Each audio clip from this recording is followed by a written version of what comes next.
Hey guys, this is Dave coming to you from the paddock here in Southern Maryland, and we are doing, I believe it is part 11 of our investment series. This one is on retirement plans, retirement systems, corporate retirement systems, and how do they fit into this whole investment idea, concept, philosophy, strategy. And then I'm going to talk about retirement systems, retirement plans, and then roadmaps to retirement.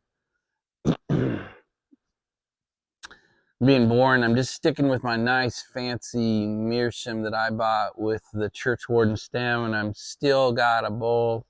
In fact, I got just a touch left of the brown Irish X. I just haven't been smoking much the last couple of days. I got my wife back last night, so that went well. And so anyway, that cuts down on the tube time a little bit, so I haven't been watching or commenting as much since about 1 o'clock yesterday, and I did not do a fireside chat last night. So anyway, so here we are.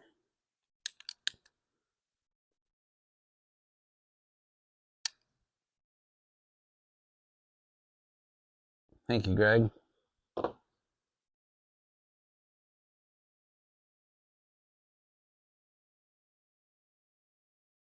Guys, I don't need to know the answer to this question, but you do. You have to have an answer to this question.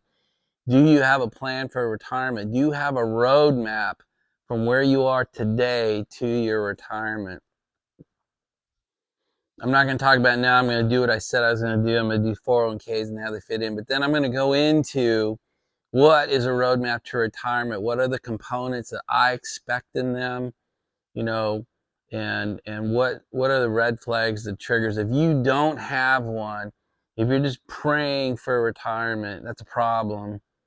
If you're worried about retirement and you kind of like, all this shit just flies over my head, that's a problem. If you're like, numbers, I'm not good with numbers, I'm not good with money, I'm not good with investments, that's not good.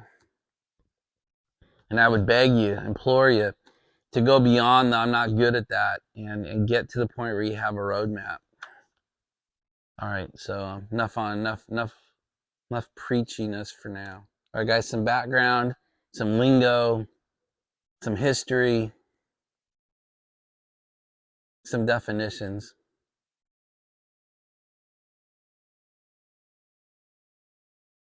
So in the late 1970s, the US shifted its concept of retirement planning.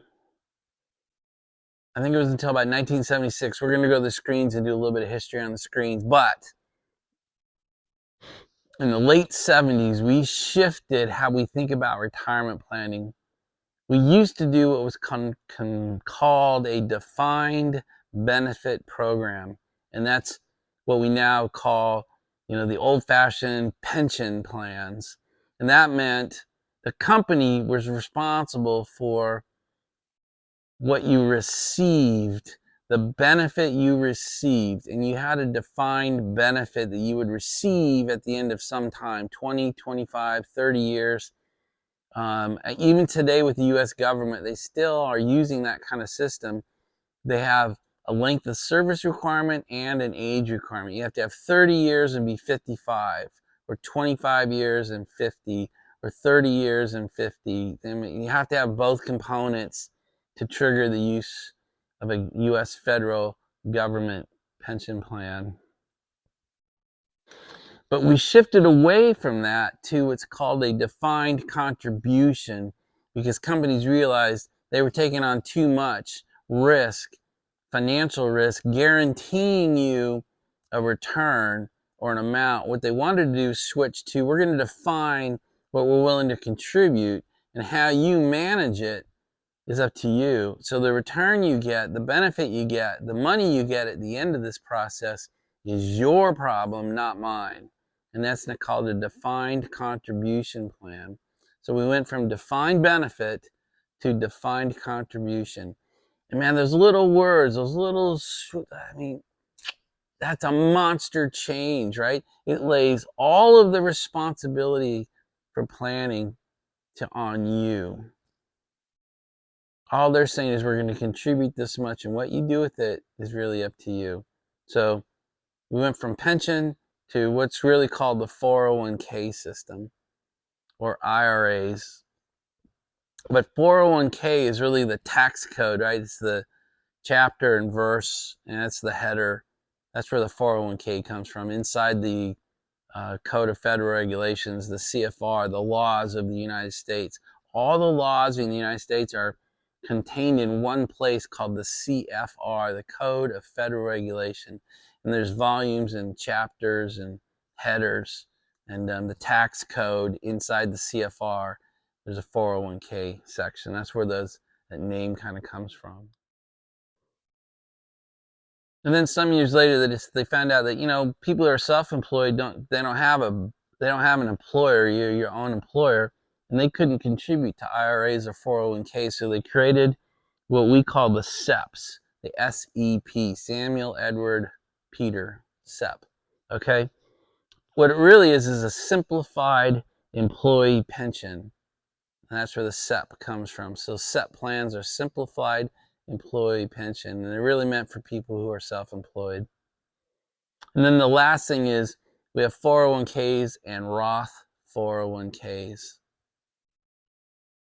And when we're done with all that, we'll talk about mutual funds and age-related mutual funds.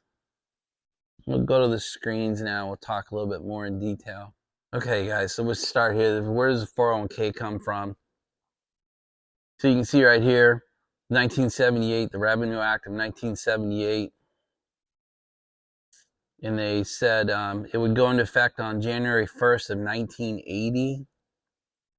And so 401ks came into reality in 1980.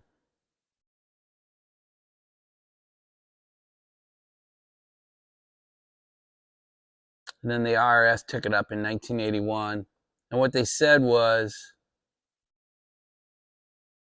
you could contribute to your own 401k prior to taxes being calculated. So you could put pre-tax dollars. So if you're in a 30% tax bracket, it meant you could contribute $1 to your retirement fund pre-tax versus the 70 cents after tax. So it allowed you to put more money into your investment. The problem is you got to pay taxes on it on the way out. So as you take money out of your 401k, you have to pay taxes on it. Anyway, I just want to give you this, if you want to do any more research, Revenue Act of 1978 and then the IRS rulings of 1981. So that's how we got these 401ks created and how we got them to be pre-tax investments. And so that's why we have that adjusted gross income line on our tax returns, because you have your gross salary, but you get to subtract the money you put into your 401k. And every year they reset how much money. I think it's like 15 grand. You can put up to $15,000 pre-tax every year into your 401k. Guys, I want to show you something. So you see right here, this is 1980, 1981. This is when it became legal to do this. And look what happened to the stock market since then, right? It trundled along for 100 years, basically without any. This is the S&P 500 chart, by the way. Sorry, talk like I said that already. So this is the S&P 500. You can see it almost was unchanged for 100 years. And then somehow magically in 1981, you began to see it take off. And the real thought here is what they ended up doing was the elite made a decision they could get more of your money by getting you to think it was smart to put it in a managed fund that put all this money into the stock market. So guess what? The elite bought all their stocks and got everything ready here, got this thing passed, and look what's happened to this thing in the last 40 years. It's pretty crazy. This is not a coincidence, okay? So again, I just want to say the whole 401k IRA thing came into play here, got legalized by the IRA, so you can do pre-tax, and then look how much money, look at the benefit of those who got ready for it. Okay, I just want to point that out because it's almost always pointed out as like a benevolent thing that the government did for us, that the average Joe can now begin to prepare for their own retirement. And so they allowed companies off the hook. The companies are no longer responsible for the returns on pension funds. And they put it all on you and on us. And then the more money we put into the market, we just exploded their net worth with our money. So I just wanted to see that. Not a coincidence. And then they created, I don't know, in the late 90s, I think, this concept of Roth 401k, Roth IRA. Roth is the name of I believe, the senator who submitted the bill. That's where that name comes from. But so you have Roth 401k and Roth IRA, and really and what that is you pay taxes on your income, and then you contribute to these with post-tax dollars, and then the growth of these funds occurs tax-free, and you can withdraw money from your Roth 401k or your Roth IRA without paying taxes, because you paid taxes on the way in, and you don't have to pay taxes on the way out. Now, there's always bills in Congress to change that you should pay taxes on the increase as well. But so far those have gone nowhere. But that is something to pay attention to. If you ever hear Roth 401k legislation or Roth IRA legislation, just make sure that you understand if you're going to get taxed on the way out. Because then you're getting double taxed. You get taxed on your income, and then you get taxed on the growth. And so it really would, if that were to happen, it would take away any value of participating in the Roth products. Yeah, here it is. U.S. Senator William Roth of Delaware.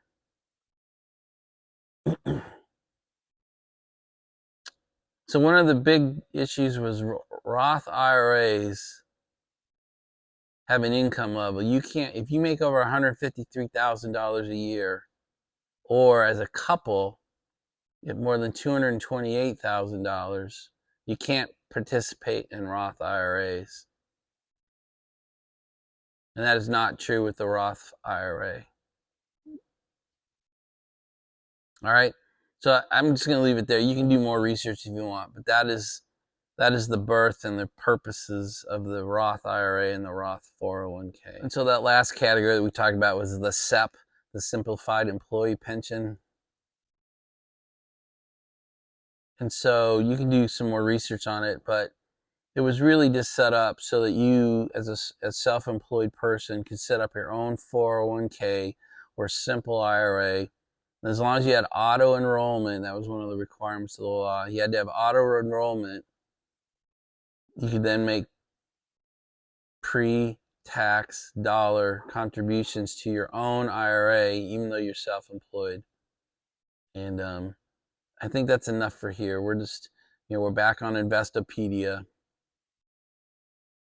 And you can do your own research if you want to know more about SEPs. If you're a self-employed person, and I think like someone like Greg is self-employed, so if he wanted to do some investing with pre-tax dollars, he now has the ability to do that. So guys, one of the things you have to be aware of is most 401k programs offer you an array. And it looks like a lot of choices, sometimes 10 or 15 choices, but usually it's like a guaranteed fund, which has got a really tiny interest rate on it. And then it's got a broad array of what they'll call low risk, medium risk, high risk, extreme risk, mutual fund options.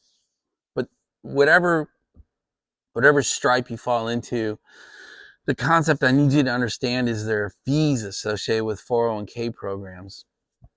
And that's got to be true with yours. And so this is where it really becomes critically important for you to understand what you're being offered by your employer. And what you really want to understand is the fee structure of the various funds that are in your selection. Like you have, like I said, 15 or 20 options, but you want to understand the fee structure, because there's front-loaded fees, no-load funds, and back-loaded fees. Okay, so some mutual funds take their fees on the way in. So if you invest $100, and they have a 5% fee, they'll take that out on the way in. It's front loaded. And instead of getting $100 in the market, you'll get 95. And then there's annual fees that they charge literally every year. All right. Some funds don't take any money on the way in, and the claim is, well, you get more money into the market that way. But then they have back end loaded fees, and they take their fee on the way out. And so if it's a 5% fee on the way in, it's $5. If that grows times 10 over the years, and you're taking $1,000 out, and they take that same 5%, it's what is that? 50 times 10, right? And so you think you have this much in your account, but if it's a backloaded fee, you got to understand you're going to pay the 401k providers fees on the way out. So you got front loaded, no load, back end loaded fees. So just try to understand which type of mutual fund do your employers offer you. And maybe each one is slightly different. You really understand the fee structure of your 401k program. Okay, so back to the screens. This is NerdWallet. It's another place. It's free. You can, let's see, NerdWallet. It's free. I mean, this is just Google. This is just a Google search I did. But at least you get some understanding of fee structures. I mean, the world is trying to make them more and more transparent.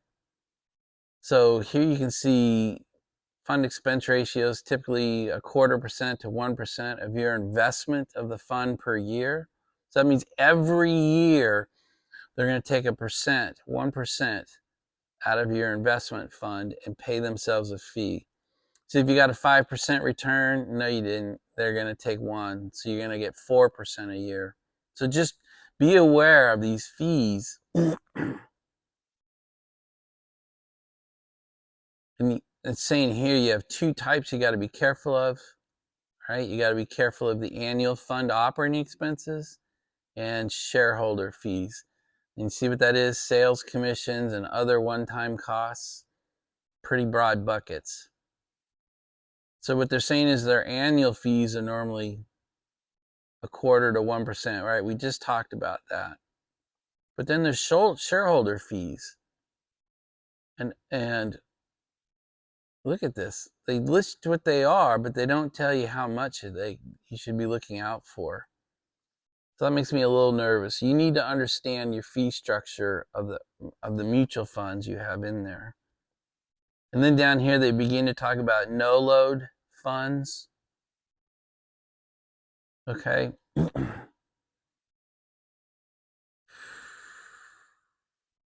I'm just going to leave it there, guys. You just need to understand the fee structure. You need to understand when they take it and if they take it and how much they're going to take. All right. So just in general, understand the comment. Please understand your fee structure for whatever 401k options you select in your retirement program. All right, the last broad category I want you to be aware of are target date funds or age-related funds. These are funds where you put all your money in one fund, they say, and we'll manage the risk mix of all the assets inside that fund. And so I just want you to understand these lingos. Target date funds is one phrase they'll use. Life cycle funds, that's not one I've heard before, but I've also heard age related. And so we'll just go down here. The target year is identified in the name of the fund. So for instance, if you plan to retire in 2045, you'd pick the 2045 fund. So there's some issues with this. I have some issues with it as well. So kind of forget these names, but it's good for comparison. So you have a stock component, a fixed income component, and then how they invest it. And you can see here, I think this was written, let's try to find out when this was written. This was written end of 2021. So this was written a couple years ago. So we come back down here, and they're saying for a fund that's going out 25 years, 24 years, they would put 93% of it in stock and 7% of it in some sort of fixed income. And then this target date fund does 93.1 and 7. So they're pretty much the same. And then Vanguard would do 91 and 9. So tiny little differences. There's some problems here though. So as they buy and sell assets to rebalance your portfolio every year, you're going to pay. So you really need to understand the expense ratios of them doing these transactions inside of your account. So there's management fees and then there's transaction fees, and they can really hurt. I mean, even these 1%, 2%, they sound so low, but if you make 8% and 2 or 3 of it go away, I mean, that's a problem. And then the other one is, if you pick a fund name, like Vanguard's a huge name, the problem is Vanguard will only buy Vanguard products, and Fidelity and T. Rowe only buy Fidelity and T. Rowe products. So all of your risk is in one family of funds, all owned and managed by the same company. I've got another issue, but we don't need the screen for it. The other problem I have with age target funds is that they are based on correlations and assumptions that were probably true 20, 30 years ago, but may not be true today. The philosophy of age-related funds is you want to be more aggressive when you're 20 years out and way less aggressive when you're 5, 4, 3 years out from retirement. So a 2025 target fund will be allocated much different than a 2045 target fund. One would be much more weighted towards stocks, and the other one weighted much more towards bonds. That used to work. This general assumption that bonds are way more stable than stocks was true for decades. It is probably not true today. You know, we're filming. Why do I always do that? We're recording this in March of 2024. And I don't know if it's true that the bond market is rock solid stable and can be considered more fixed income than stocks.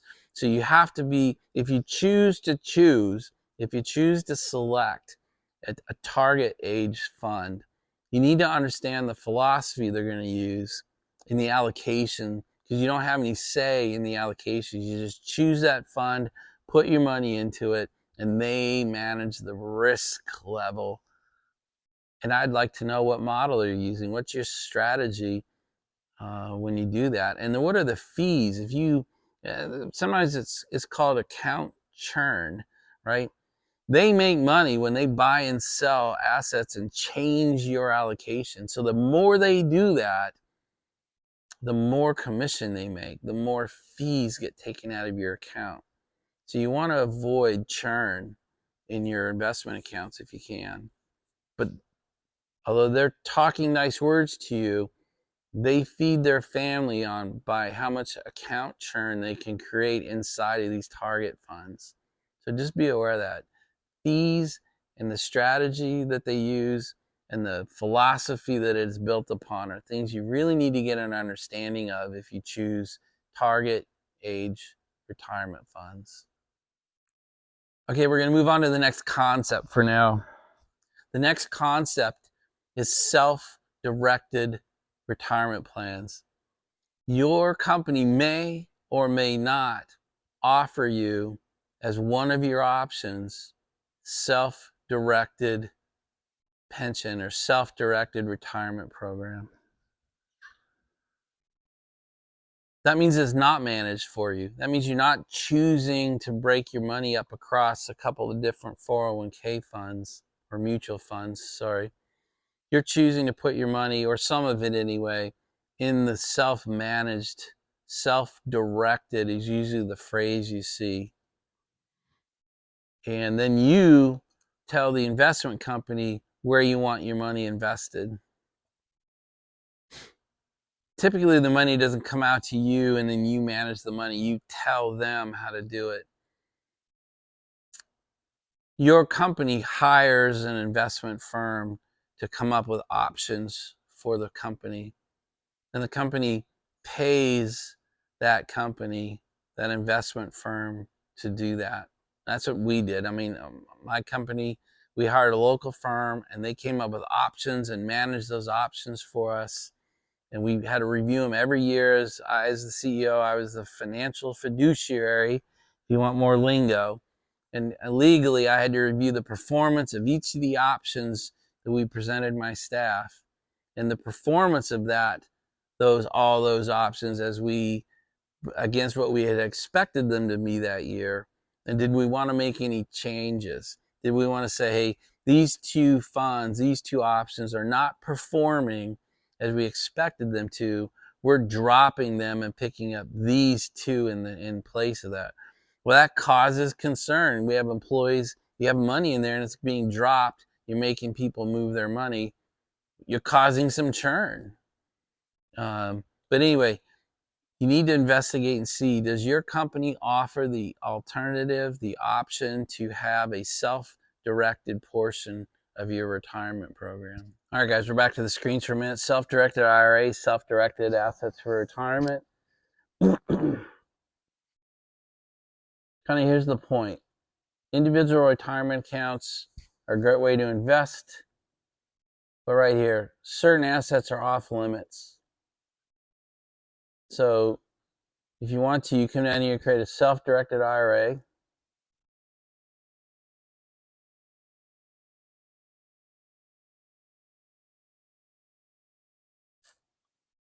And if you do that, if you own self-directed, it puts these guys back in play. Cryptocurrency, precious metals, real estate.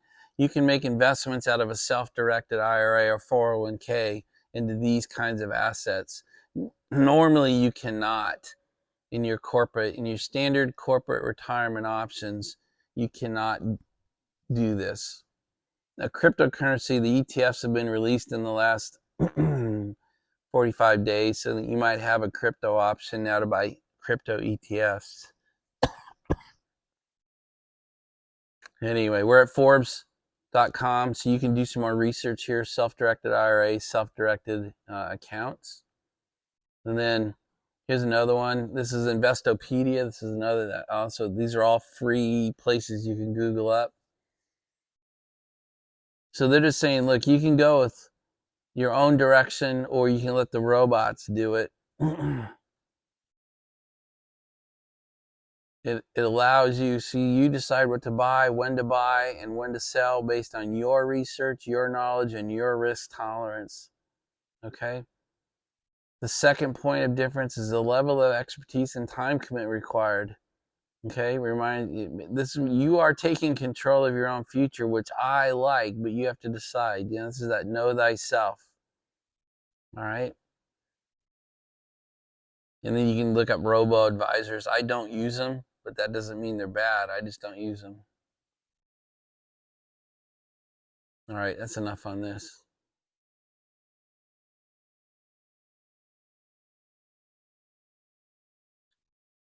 So I switched to my tobacco now. I'm doing some Carolina Red Flake.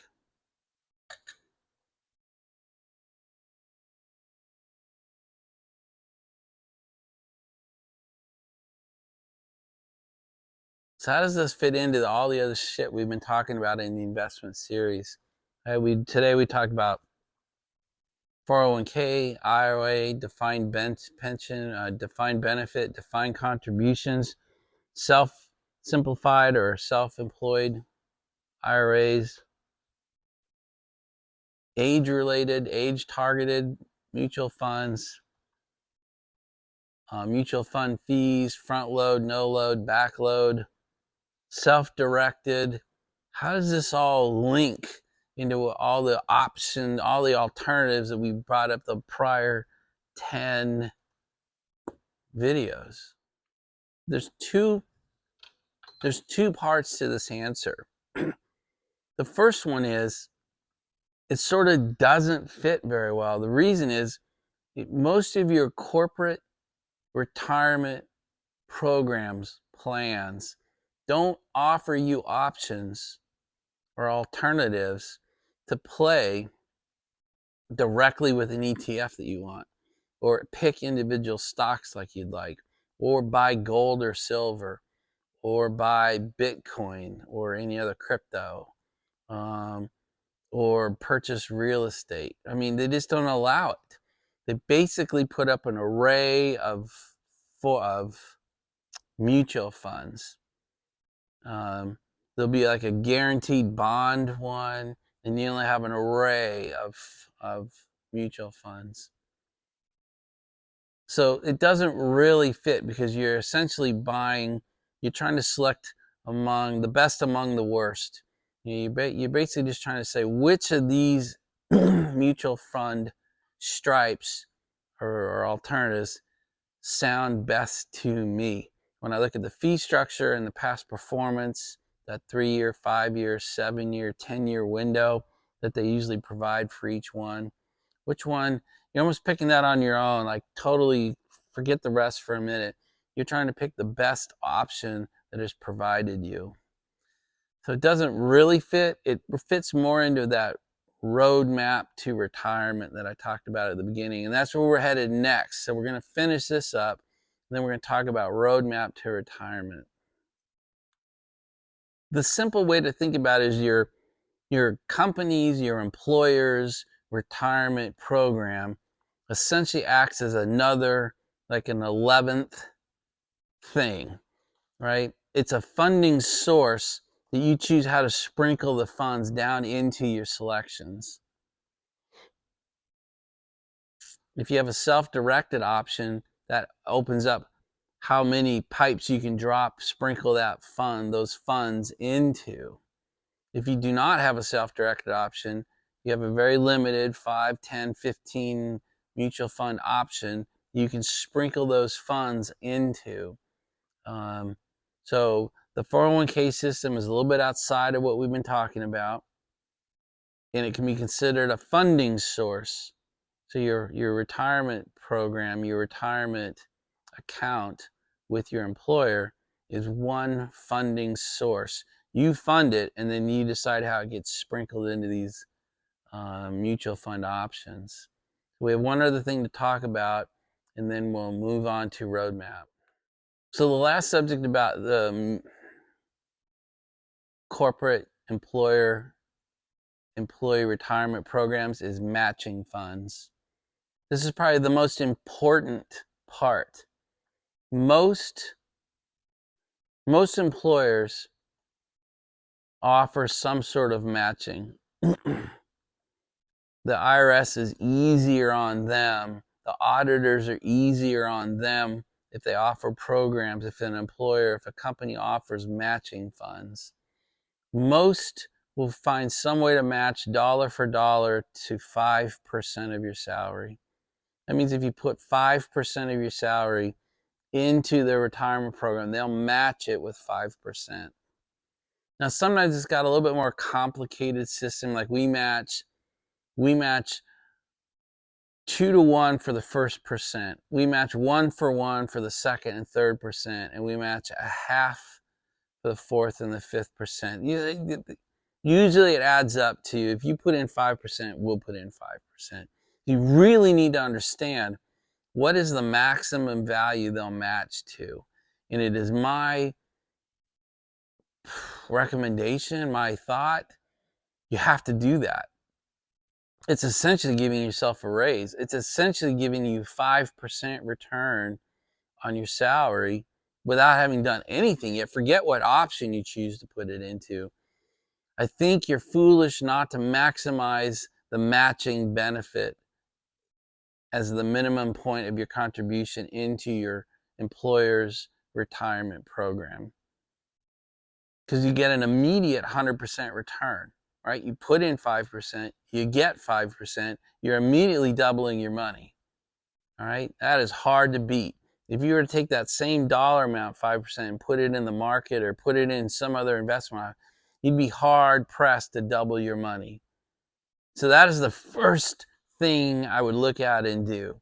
What is the max dollar amount they will match, and get your contribution to that level. And then think about how you're going to sprinkle those funds and into what mutual funds you're going to do. All right, guys, we're going to move on and talk about the thing I'm probably most passionate about that you have. I said it at the beginning, I'm going to say again here. You need a roadmap to retirement. This can't be theoretical. It can't be hand-waving. It can't be about. You really want a spreadsheet level understanding of what you'll need to live well in retirement. This requires some work. This requires work most people aren't willing to put into this. And I'm just saying it's dangerous. This is how people lose their house. This is how people realize they can't afford to buy a new car. This is how people get into panic when the electric bill goes up, or fuel oil doubles in price, or gas prices go up $1 a gallon, or you see the kind of inflation in food that we've seen the last 3 or 4 years. If you don't think this through, any one of these things can be a panic situation and really ruin what's supposed to be your golden years. So I just can't emphasize enough. I don't need to know if you have one or not. I certainly don't need to know what it is. I'm certainly not suggesting you post a video about your retirement or your roadmap to retirement, but you need to know this stuff. If you're in retirement and you're living fine, forget it. Just stop the video and go watch someone, go watch a pipe video. But if you're getting close and you don't know, you got to really bring it out. And if you've got the younger guys watching me, it may seem stupid, but you should really think through this, because the money you save in your 20s is 100 times more valuable than the money you save in your 40s and your 50s. The time value of compound interest just blows away. You could invest from 22 to 30 and then not invest anymore. How crazy is that? And still have more money that a guy invests starting at 31 and invest till he's 61. That's the craziness of compound interest. So let's talk about the components of a roadmap to retirement. I probably shouldn't even say the sentence. Is probably going to kill most of my viewership at this point, but you're essentially building a budget. Nobody does that, right? The first thing you have to do is sit down with your spouse and go over the key expectations of retirement. Are you all the way out? Are you both all the way out, all the way off the treadmill? Are you completely out of the workforce? Are you not working at all? Are you not working part-time? What is your expectation of that of your spouse when you declare, I'm retired? The second one is, do you plan to stay in or sell the house you're in? That's key. What's your plan? Because usually our houses are a big part of our net worth. But then if you say, well, we plan to stay in our house, then it doesn't matter what your house is worth, because you're not planning to sell it. You can't take a $600,000 house that you don't owe anything on and sell it, put that $600,000 in the bank, and you got to go, now what, right? Or if you do intend to sell it, you got a big house on big property, you're going to sell it and go buy a 2-bedroom condo in Florida and use it as a base of operations, right? Again, I don't care what the answers are. You do, though. You have to answer these things, and you got to make sure you and your spouse have the same answer. Oh man, I was planning on traveling to see the grandkids. We live in Pennsylvania, and once one kid moved to, I'll just use me. I live in Maryland, and I got one kid that's going to get married and have kids probably in Florida or California. And my son has already moved to Denver and has no intention of moving back. So if we want to see them, we got to go to Denver. We got to go to the Wyoming House. We've got to go to Florida. We've got to go to California. We're already there. My wife just got back last night from traveling to Florida to see Anne Marie, see Lauren for 4 days of part of her spring break. So if that is part of your plan, we plan to travel to see the grandkids, then you got to work those costs out. Hey, I was hoping to have fun, whatever that is for you, right? I was hoping to go hunting more. I was hoping to go do some more deep sea fishing. I was hoping to buy a motorcycle. I was hoping to buy an RV and we'd become RVers. I don't care what the answer is, but was that something you plan to do? Do you and your spouse have the same list of let's do this for fun? And what does that cost? And then the last bucket I throw in here is I've always wanted to do X, right? And I'll give you two from me. I've always wanted to climb Mount Kilimanjaro, right? I don't know, maybe it sounds silly, but that's on my bucket list. And the other one is I'd like to take a trek to the base camp of Everest, all right? Those are big dollar items, all right? Am I planning those into my years? And some age out, right? At 80, I mean, there are people who do it, but not very many people at 80 climb Mount Kilimanjaro. So I better do that more on the near-term side, or maybe climb Mount Fuji, okay? Those are things I better get done as I approach 60 fairly soon, in my opinion, all right? But what's on your list? Maybe you don't have any. That's okay too. But if you do, they've got to be part of this plan. Another big one is what's the condition of your vehicles? You both drive a car, you own two vehicles. Are those the last two you're going to own? I mean, is that truly reasonable to say? Or do you have to plan for one or two vehicle purchases before you retire or as part of retirement? Car payments are big money these days, right? Even if you took out a 5 or 6 year loan on them, those are big dollar amounts. You're talking 700 to 1,000 or even more, depending on what car you're buying. So that's just another thing you've got to think about and put in the top, right? This is the top layer of planning, the top layer of expectation setting. And you've got to do this with your spouse so you guys have the same answers. Even if there's some negotiation, you've got to agree what drops into the top of today. What, you are here now. If we're talking roadmap, where are we? We've got to sit down and figure out where are we. And you got to do that together. And sometimes that's not fun.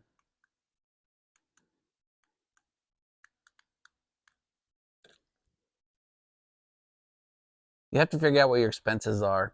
I mean, I would just use today's. How much do you spend and on what every month? And add it up, like 12 columns and then the 13th for the year. This year, 2023, what'd you spend? And does that kind of look pretty normal? Is that pretty much what you think you spend every year? The big fallacy is we spend a lot less money in retirement. Unless you have real lifestyle changes, that's not true. And this is the myth that I think burns most people. All right. For some reason, we think travel is going to cost less, or food's going to cost less, or car repair is going to cost less, tires are going to cost. For some reason, we just think, well, maybe it's because, we don't have kids. Well, most people don't have kids fairly early in life. By the time you're 50 or 55, your kids have moved on and mine are gone, and I'm 59 years old. Those costs are gone. I mean, I have tuition for Lauren, but that'll be done I've got 2 more tuition payments and then she's done. So just really think, don't even think about that. Just say, here's what I spend money on and how much I spend and how often we spend it, and have monthly and an annual total so you know exactly what you spend money on. And then you have to answer those big key assumptions or expectation questions, and those have to get loaded in. Because if you're not a big traveler now, but you guys do plan on becoming a traveling couple, you got to add that in. House payment. Do you have one? Will you still have it? Car payments. Do you have them, or are you going to have them? Health insurance is another big myth. Like, how are you going to pay for your health insurance? Are you going straight to Medicaid, Medicare? Do you qualify for Medicaid? If you're going straight with Medicare, do you understand what that means? Are you okay with that? car insurance. As we get older, it actually can kind of go back up now. And then home insurance, food, clothes, utilities. Electric bills aren't going down. Heating oil's not going down. Natural gas isn't going down. Your phone bill, your cell phone, your cell bill, none of those are going down.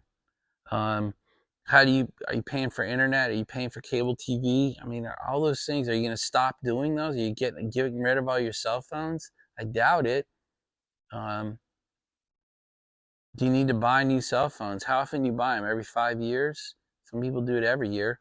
Whatever it is, I don't care what your answer is, but it's got to be in this plan.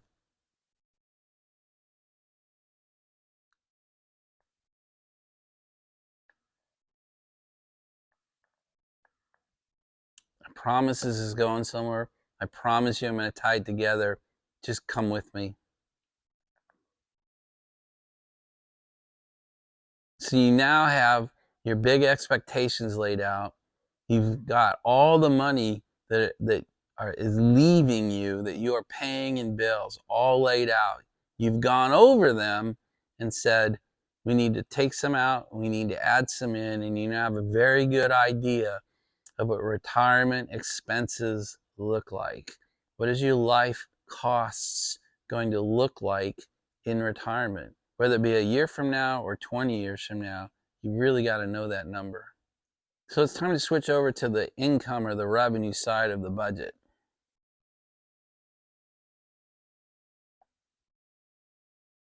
There are three that will take very little work for you to do. Are you on a corporate pension? What does your pension statement say? How much do they intend to pay you on the date of your retirement? You just got to know that number, right? There's nothing you can do about it, I doubt, but you need to know what that number is to the dollar. If you're a union pension is another one that some of my neighbors have. So they have a corporate pension and they have a union pension. What do they plan to pay you? And is it a commitment, right? My neighbor retired thinking he was going to make a lot more money out of his union pension than he does, and it really has hurt him. It has hurt his lifestyle. He and his wife sit in their house 360 out of 365 days a year. They just don't have the money to go anywhere or do anything because the union pension was not what he thought it was going to be. So I don't know if you get statements. I don't know if you have something in writing. Is there a contract? But you should know those numbers. Corporate pension should be a contract with a number. Union pension should be a contract with a number. The third one is Social Security. If you go to the Social Security Administration's website, you can create an account for yourself with your Social Security number, and they actually have account statements. They're annual. I pull mine down every year, and it tells you what the SSA is going to pay you upon your retirement date. They give you an actual number, an actual monthly number. So there you go. Those are the big three that you have no control over. You should know what they are to the dollar, because this is where it all starts to come together. So you now know how big a hole you have to fill. Because most likely the pension number and the Social Security number are going to be smaller than your expense number. It's got to be like 99.9% of people, right? So how do you fill the income gap in retirement between what is coming in and what is going out in your retirement plan, okay, in your retirement life? And that answer, the difference between what's coming in and what is you want to head out for your life, right? So the money that's coming in, subtracting all the money that your hoped for retirement lifestyle needs, is probably going to have a negative number at the bottom, all right? And that is the number that you now have to back plan for, okay? So you have to know how much money per month your retirement plan has to kick out.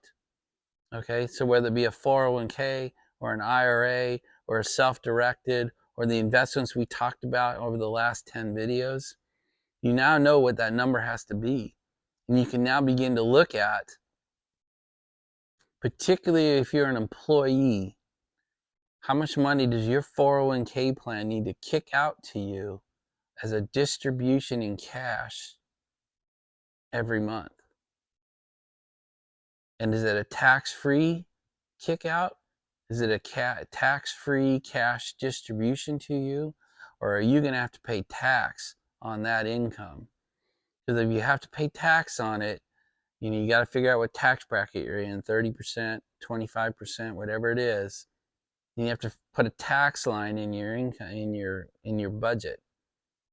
All right. So if you need $2,000 a month to come out of your retirement fund, but it's taxed, you really need more like 2,500 or 2,700. Okay. You've got to know this. You've got to run these numbers. So you've done all this properly and with your spouse, and you put real thought into it.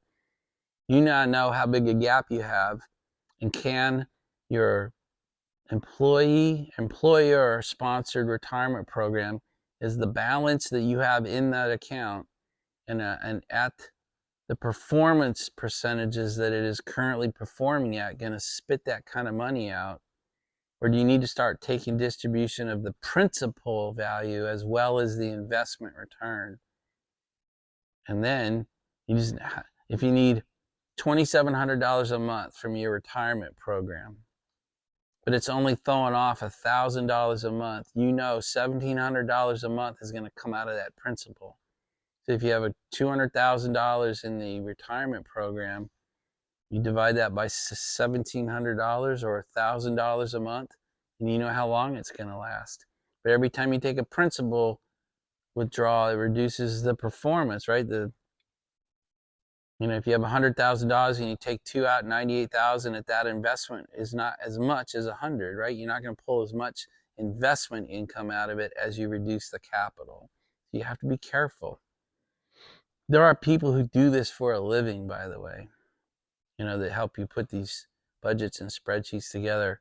You've heard me say it, I'll keep pounding on it, a fee-only advisor. They're not tied to any company. They're not tied to any product. They come in and rip your financial life apart. It's horrible. And they help you decide if you're flush, if you're okay, or if you're short. And if you're short, then you need to decide, can I use any of the other 10 videos of this series to shore up and fill that? Or do you have to start lining expectations out of your expenses?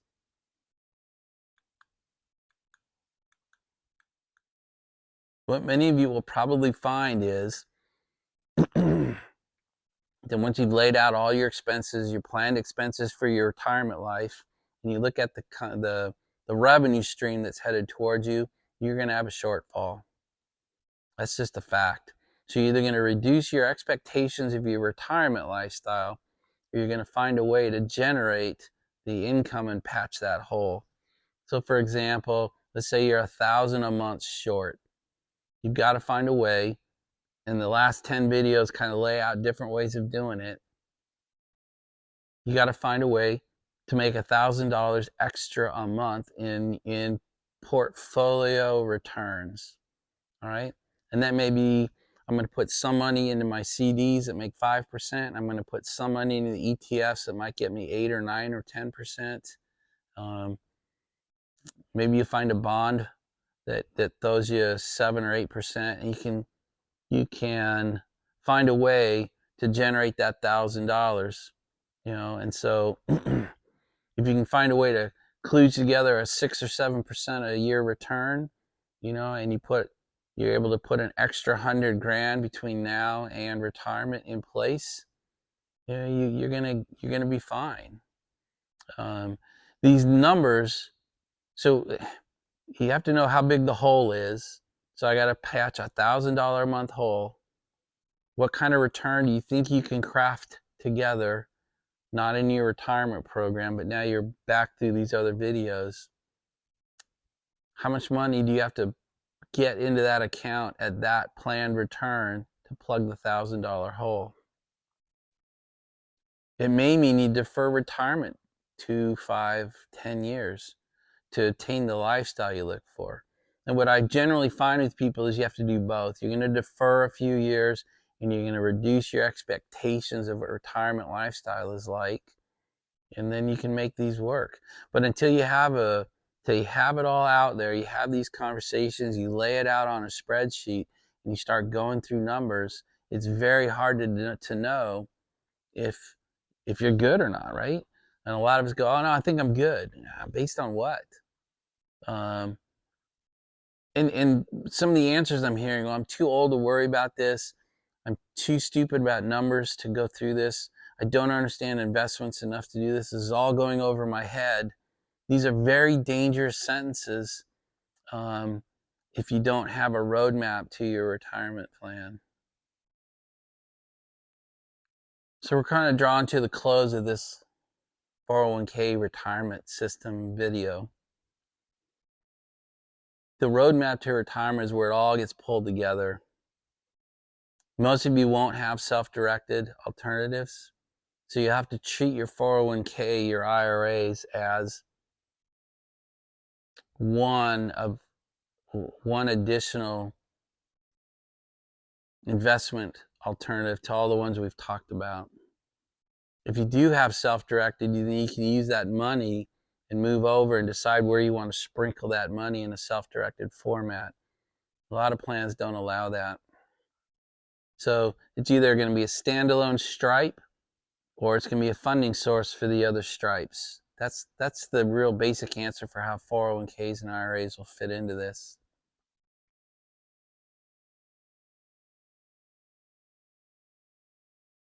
I really don't know what else to say at this point. I can just beg you to please do the spreadsheets, do the conversations, do the analysis of what you want it to look like, get it down to dollars. Be very, very careful about planning what income sources are coming at you. Justify and document why you think those numbers are coming in the way you think they are. If you have a 401k or an IRA system, how much money did it generate last year, right? You have principal, you have returns, you know the numbers.